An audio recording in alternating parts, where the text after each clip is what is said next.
What if I told you your rivalry with your sibling isn't just personal, it's ancestral? You weren't raised in a family, you were trained on a battlefield, with love as the prize. And the truly unsettling part? You're still playing a game you didn't sign up for, following rules no one ever said out loud. So here's what I want you to ask yourself by the end of this video. What if you were never meant to love your sibling, just outshine them? Every family has secrets, but some are so old they don't even look like secrets anymore. They look like casual jokes, comparisons, expectations. You probably remember your childhood as a mosaic of moments, some sweet, some strange, but zoom in and there it is, the subtle tallying. Who got the bigger slice of cake? Who got praised louder at the dinner table? Who got away with more?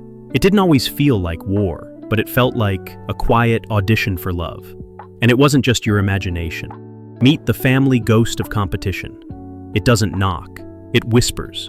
When your mom says, your sister always got A's without trying. When your dad brags about your brother's job, but forgets to ask how yours is going. When you feel a mix of pride and panic every time they win. That's the ghost, and it's not new. Historian Alison Weir once wrote about Queen Elizabeth I and Mary, Queen of Scots, rivals by lineage but also by design.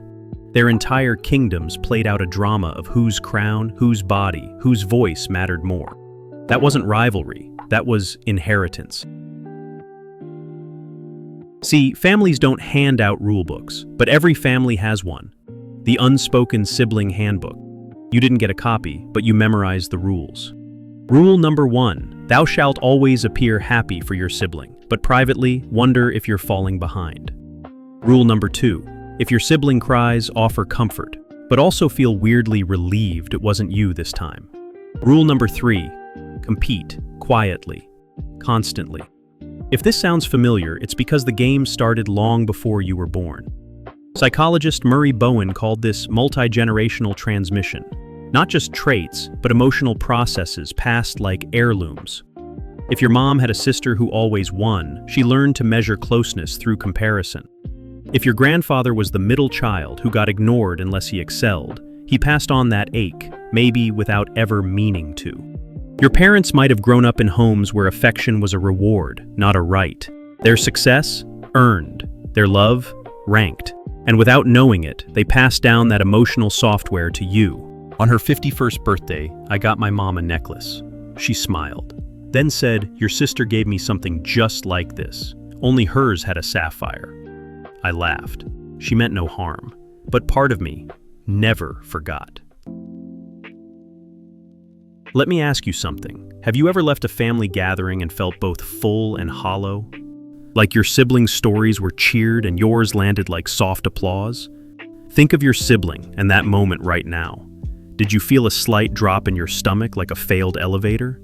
It's not because you hate them. It's because suddenly your own life feels smaller. Psychologist Leon Festinger called this social comparison theory.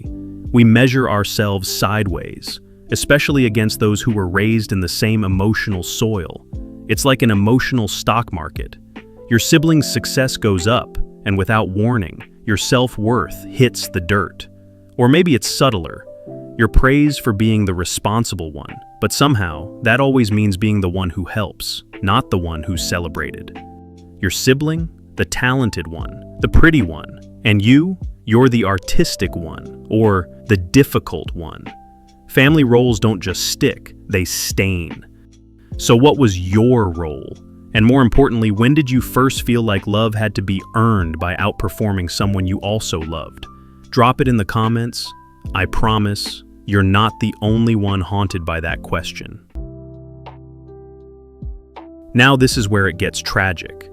As much as we can blame them for transmitting the virus, your parents weren't villains, they were vessels. They didn't create the game, they just never stopped playing it. Your mom might have compared you because she was always compared.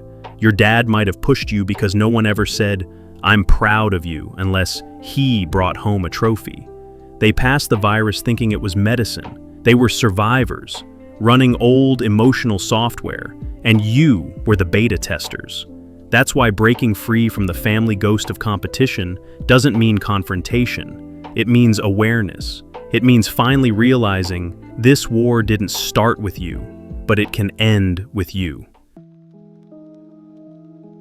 You may not show it, but you probably love your sibling, deeply. But love raised in a coliseum doesn't know how to sit still. It fidgets, it flinches, it waits for the scoreboard. And yet, when you strip away the scripts, the roles, the comparisons, you might find something surprising. A love that doesn't measure, it simply is. So next time you're with your family, don't play, observe. Notice who performs, notice who retreats, and above all, notice when the ghost shows up. Because the family ghost is loudest when we don't notice it. And when you can name the ghost, you can stop letting it write your story. If you like this dive into human psychology through history, please consider liking and subscribing for more videos like this. Thanks for watching Historic Psychology, and I'll see you on the next one.